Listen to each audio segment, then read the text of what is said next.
to give everybody an update on the injury that I suffered and the surgery and how that's progressing, in the hopes that somebody finds this helpful. You know, if you're going through any kind of devastating knee injury, any kind of surgery, hopefully you can derive some benefit from this, right? So as of taking this video, I'm about a week and a half post-op, about 2 weeks post-injury. So I had the injury on Saturday. By Wednesday, I was on the operating table, so thankfully they turned it around pretty quickly, right? So the injury I suffered is a rupture of the patellar tendon. Not a very common injury, so the ACL tears are apparently significantly more common. Playing basketball, I think I pivoted, turned, and it felt like someone kicked my leg out from underneath me.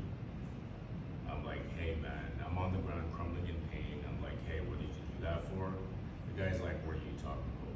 That's when I realized that it was non-contact, and the knee basically just immediately gave out on me, right? So paramedics show up, go to the hospital, x-rays show that the patella is significantly higher than it should be.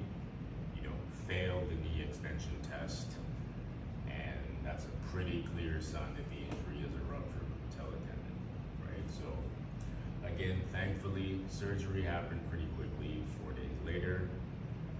The one thing I would say is the toughest part, or one of the toughest parts so far, is just that first day, first few hours after they discharge you, where the surgery pain is just really tough to handle.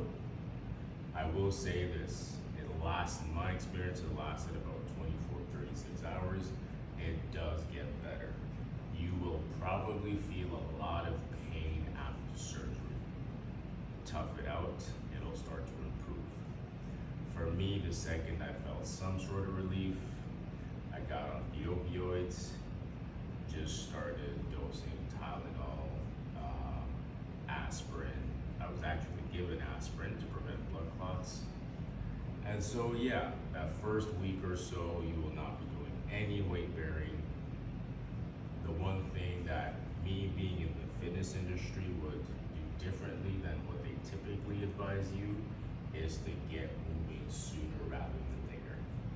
They sent me home with instructions to put this guy in this brace, in this Zimmer brace, and keep it locked for 6 weeks, right? I have little to no intention of doing that because I'm aware that the longer you keep something completely immobilized, the faster it atrophies, right? So my goal is whatever little movement I can get, I will. I was back in the gym trying to do upper body pull-ups and dips within 2 days of surgery.